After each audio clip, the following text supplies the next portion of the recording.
y'all? It's your girl Sakina, and I'm back with another review. This is my review for the Real Housewives of Miami. This is season 6 reunion part 2. Now, apparently this came on after part 1, like the day after. But listen, I was already behind on reviews last week, and I just did not feel like putting on all those reviews, quite frankly. So here we are. I think part 3 comes out tomorrow. I didn't even know that this was a 3-part reunion. I don't really feel like it's necessary, but y'all will just see. So it picks up where it left off last week with Larsa and Alexia going at it about who's a liar, who's a truth teller, and all of that. Alexia feels like Larsa isn't really open about her life, and then Larsa throws in the fact that Alexia made Larsa's charity event about her, and Alexia was like, so you get mad because you peep how Larsa tried to throw in what Adriana said about, you know, your husband bought you a watch for your birthday, and basically she was trying to be showboaty, and Alexia was like, so you mad because my husband is trying to celebrate me on my birthday? You shouldn't even had the charity event on my birthday because it's my birthday. I could have been celebrating my birthday somewhere. I said, Alexia...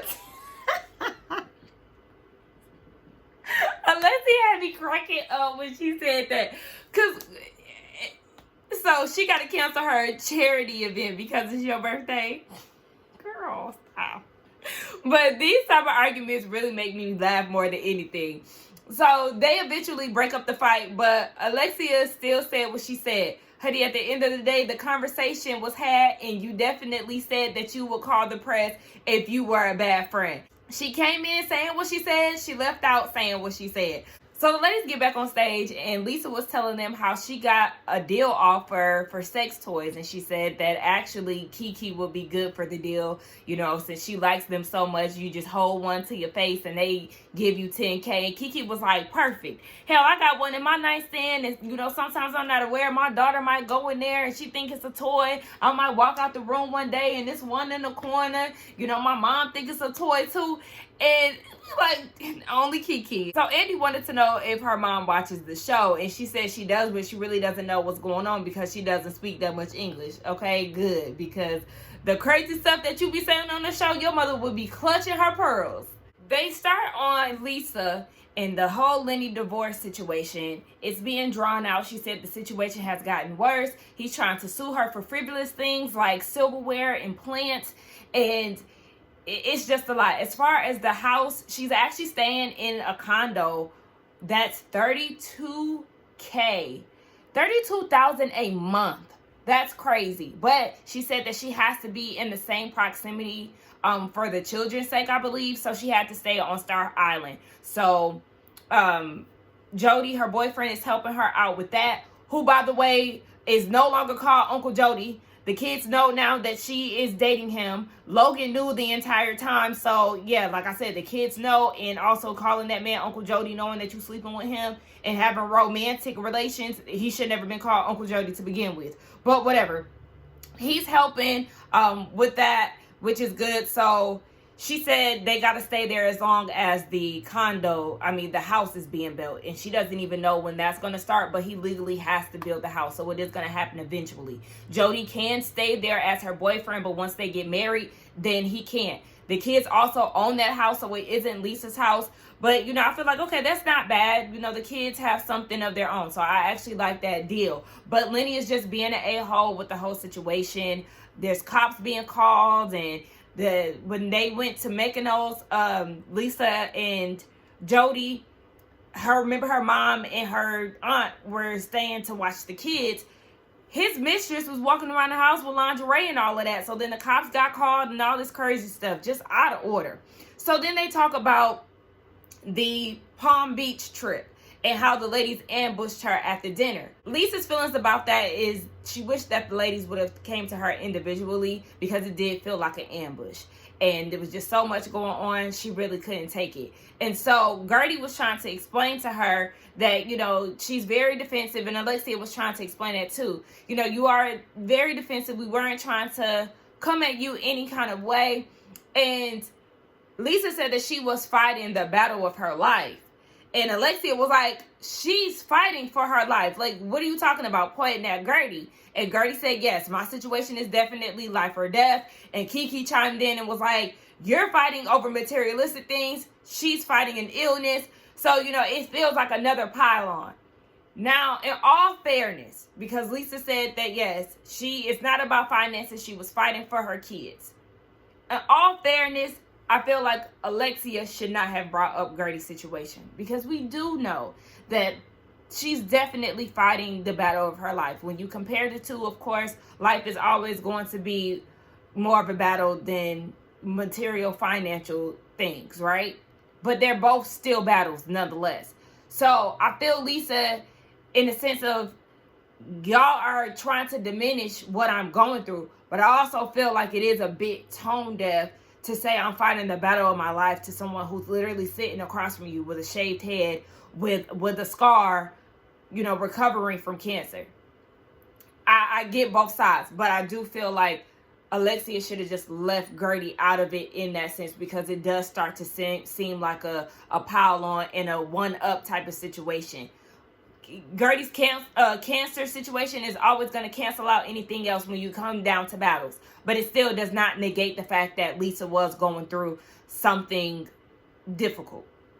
Even though Lisa has made it a very big deal this season, and it is, like I said, I'm not trying to take that away. Divorce is hard for anybody. It's just the fact that it's an overkill with Lisa, to the point where she's now getting these reactions from the ladies, because it's just so much.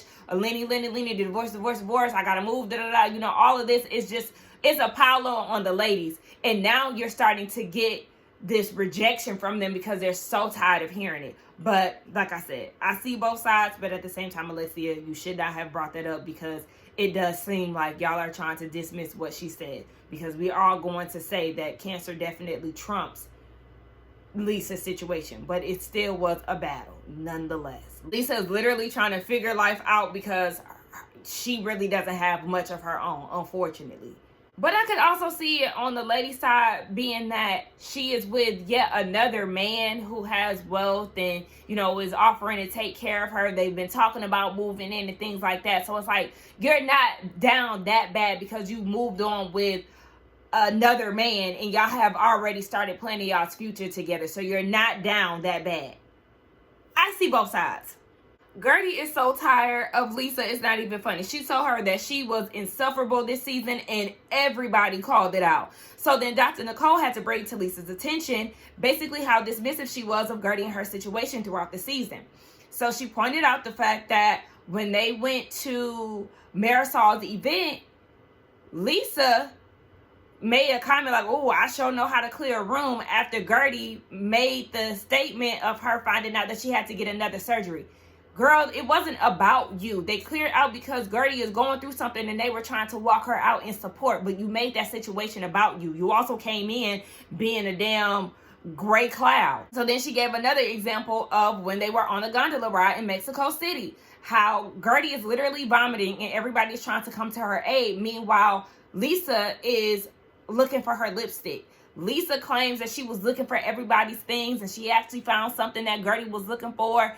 Girl, those things are materials. Those things can be rebought. You have someone who is battling cancer, vomiting on a boat ride, and all you can worry about is your lipstick. You're oblivious. You live in a bubble just like Dorit. Like, neither one of y'all want to get it. She's not even recognizing her wrongdoings. Nicole just gave you two clear examples of how you just did not care about what Gertie had going on, and you were worried about things that really don't matter. Like, you don't even want to acknowledge that, and that's the issue. A viewer brings up the fact that it was good to see an old face in Anna, and I'm like, why were you excited to see Anna? Anna was the biggest flop of this season. It was like a highly anticipated moment at the Mamacita event, to the point where Marisol and Alexia left. It was one of the funniest, honestly, and chaotic scenes of the season. But when she got there, she literally was on mute. She didn't have anything to say. It's like she punked out at the last minute. I just didn't get it. She had so much to say prior, and then when she got in the ladies' faces, she fell flat. So what was so exciting about seeing her? Because she didn't deliver in the slightest. But that brings up the fact that one of the viewers feels like Dr. Nicole isn't as innocent as she makes it seem. And Alexia was like, yeah, she's not, because we sat here at the reunion last year and she said that she spoke to Anna and she doesn't repeat rumors. So then Nicole tries to clear her name and she said that all of the Housewives of Miami, they got together during COVID and they did a charity event and that brought all the girls together. But that goes back to what Alexia said. Yes, you also spoke to her, Anna and Leah Black 2 days before last year's reunion, and they were clearly trying to spill some tea, and you said that you weren't going to, spread rumors. So you knew that there was some type of animosity between the two of them, or the three of them. Now, what I will say, hold on, because I didn't jump the gun. Let me go back. Why did I do that? Let me go back to Adriana the asshole, because Marisol was expressing how she was so excited to attend the Mamacita event. Her and Dr. Nicole were finally on good terms. She's a stepmom. She was happy to be included. And Mother's Day was very significant to her, not only because it's Mother's Day, but her mother passed away on Mother's Day. So she thought it was very messed up for Adriana to try to come for her in that setting. Adriana is just so loud, rude, and just uncouth as hell. Just keeps repeating.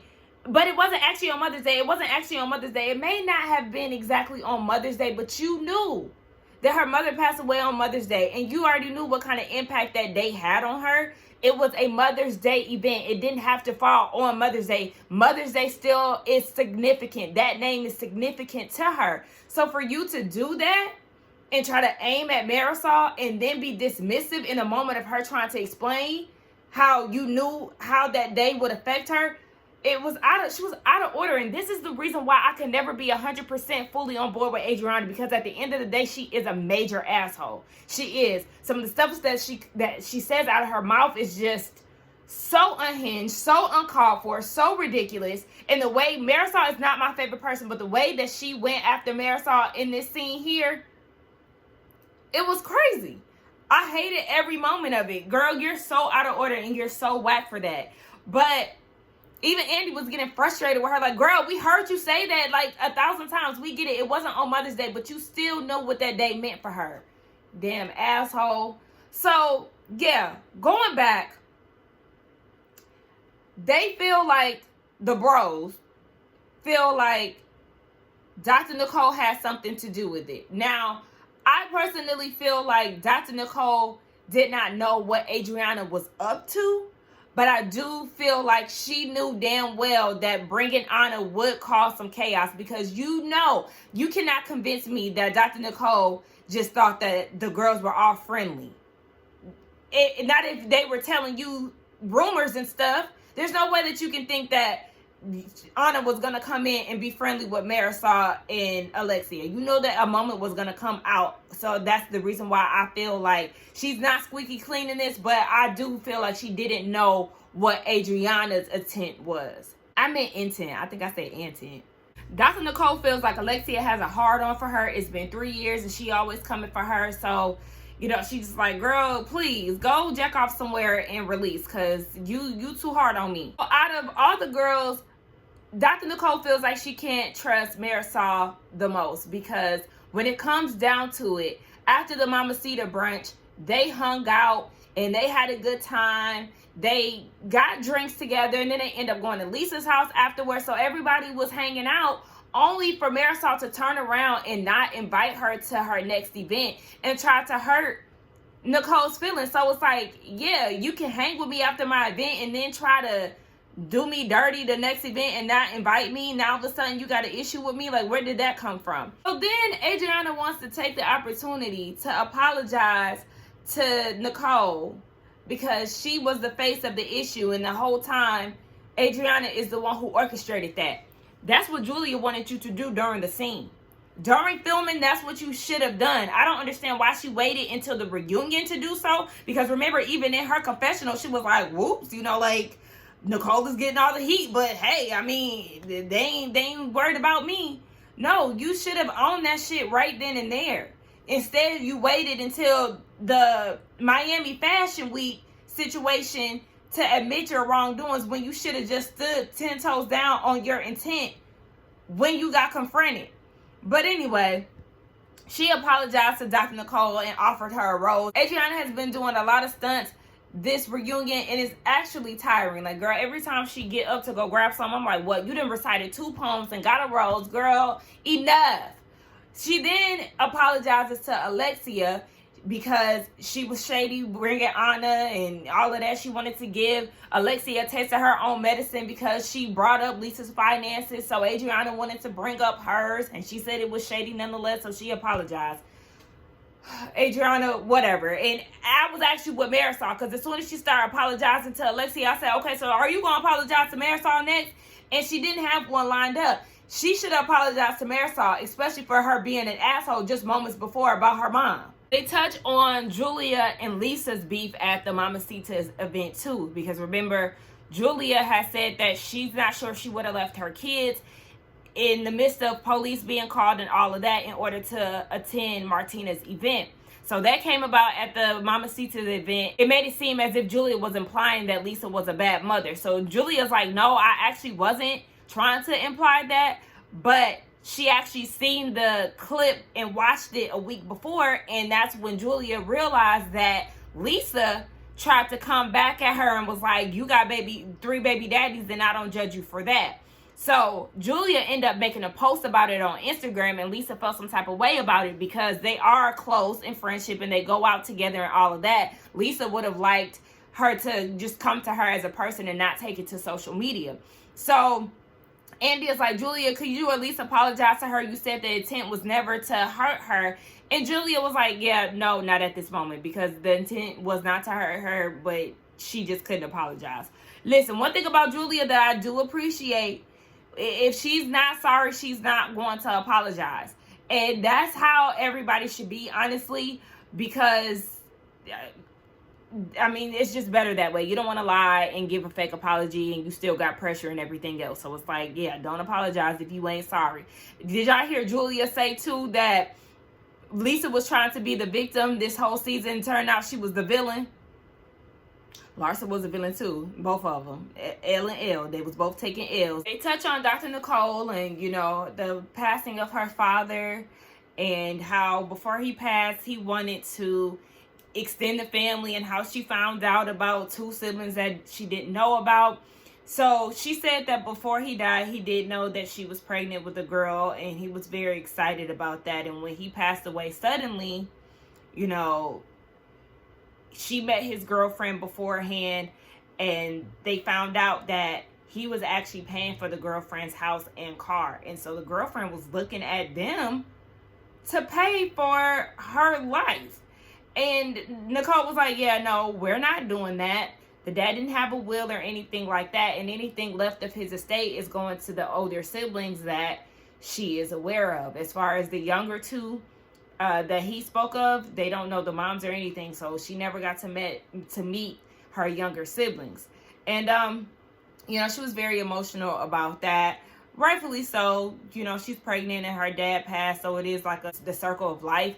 But yeah, it's still hard to deal with, but she said that she is thankful to be on the show because she felt like the show is the reason why she was able to deal with the issues that she had with her dad. Had she not been on the show, you know, they still would have been in that same space. So the good thing about it is the fact that they were in a very loving and communicative space. So then they take a break, and Dr. Nicole is telling Julia, like, girl, you still ain't trying to apologize about what you said about Lisa. And it's because she feels like what she said is what she said. She doesn't really feel like she said it with bad intent. But Nicole is trying to get her to see, okay, you don't have to necessarily apologize for that, but you can apologize for the delivery. And so Julia goes into Lisa's room, and she tells her, you know, last week her daughter had moved to another state, and Julia's dad had sent pictures of her daughter. And in the midst of sending pictures of her daughter when she was a baby, she sent the picture of her son who passed away. He didn't mean to, but that just had her very emotional.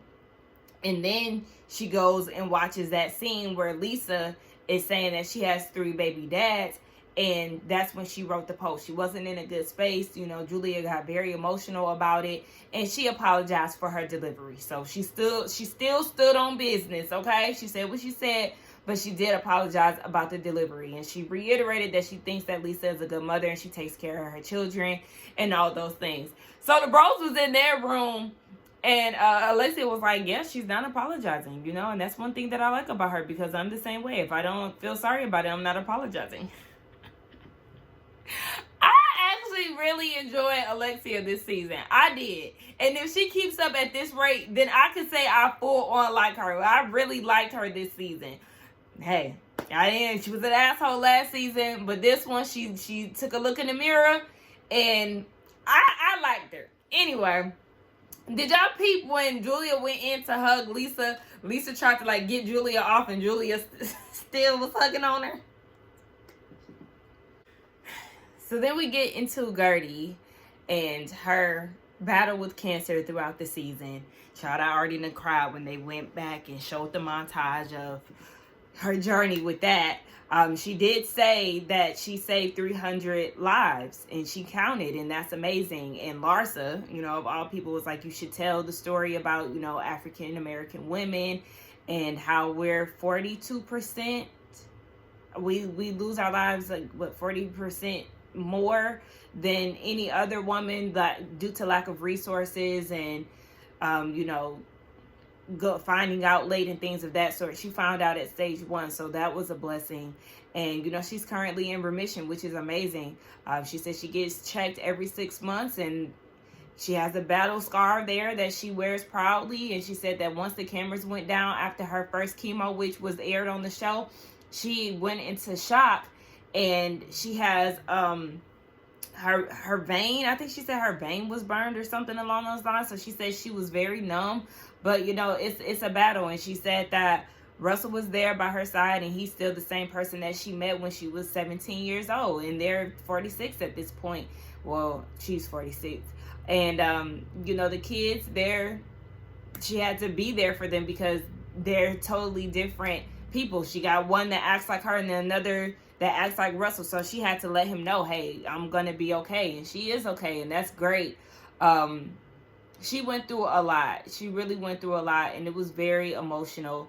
Kiki ain't went to go get her mammogram, and Gertie said, damn it, I'm gonna have to get in the car with you. I'm gonna have to take you there, because yeah, she's raising awareness. And women, black women especially, all women, but you know, it is Women's Month, okay, shout out to the girls. Get tested. Know your status when it comes down to, you know, your breast. I actually went to my first mammogram this last week, actually. And, you know, I'm only 30, but that's because I had a lump in my underarm that appeared twice. But I switched my deodorant. So since I switched my deodorant, it hasn't come back. I use lime juice now. I haven't had the lump since, but I told my doctor about it, and she was like, yeah, I don't play when it comes down to breast, so go ahead down to that mammogram office. So everything came back great. But yes, ladies, please make sure you're going to get your mammograms. So now we have to get into the beef between Gertie and Larsa's loose lips. One of the viewers gave Larsa some advice. When somebody tells you about their cancer diagnosis, you don't ask them, how was I supposed to know that? Follow with, oh, how do you know? Girl, what? So then Larsa was like, well, we had a 30-minute conversation where we was arguing about who's the fakest and all of that.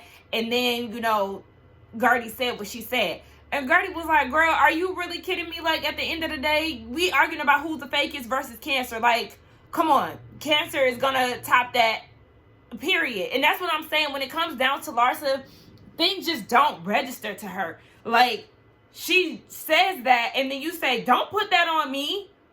Girl, what? Like, I just don't understand it. So, Gertie wasn't having it. She said, one thing I am going to do is demand respect, okay? So, she's not here for any of Larsa's bullshit. Now, they run the tapes back with the argument that they have in the conversation. And Gertie said, I haven't told that many people. I've told 4 ladies in the group, but I want to keep this in confidence. Like, do you not know what that means? And like I said beforehand, I said, at the time when I was reviewing this specific episode. In the midst of Gertie saying she wants to keep this in confidence, Larsa interrupted and said, I don't tell people's business. That's the indication that you knew where she was going with it, and you knew that she didn't want you to tell anybody. But yet you went and told the rest of the ladies. So I'm not going to cut Larsa any slack because she's now trying to give some type of excuse or some type of understanding of how she comprehend the whole situation. No. Larsa is a fucking joke. So she feels like it was a social media thing. She thought that Gertie was trying to tell her not to go to social media. You knew exactly what she meant. And I know that Larsa said the whole, what if I go to TMZ thing. At the end of the day, it wasn't your business to tell, Larsa. Regardless of how you try to flip it, like I said, you said that you don't tell anybody's business, but then you proceeded to go and tell your friends and tell the rest of the ladies. And Andy was like, so what was your point of going to tell the other ladies? It was basically so they can rally around her and support her. No, you just can't help yourself. You can't help yourself. You have no regard for Gertie. You further proved her point in how you dismiss the things that she's saying. You're not even hearing her when she talks clearly. And so, yeah, there's no excuse for anything that Larsa has done as far as an apology. Andy wanted to know if she was going to give her one. Larsa said that she has apologized 3,500 times. So basically, no, she ain't getting no apology today. Gertie said that that apology never came, so she don't even know what she's talking about. And Gertie said that she was going through, one of the worst battles of her life, and Larsa made it harder. Larsa said, I didn't make it harder, and hit her with that condescending ass, my love. I didn't make it harder, my love. And said that Gertie made it hard for her to be friends to her. Again, it's all about Larsa. She then takes it a step further, and Gertie is trying to tell her that Larsa hurt her. And of course, Larsa, tit for tat, you hurt me too. Okay. And that's when Gertie was like, girl, listen, I don't have the capability to deal with this density today. I really want Gertie to go off on Larsa. And I also want to see Kiki, Alexia, Dr. Nicole. I want Julia, all the girls to get off into Larsa's ass because she was out of order. But that's where the episode stopped. And y'all let me know what y'all thought about this reunion. Let's get down to the comments to talk because Larsa done irritated me. Don't forget to like, comment, and subscribe to my channel. And I will see y'all for part 3 tomorrow. Bye.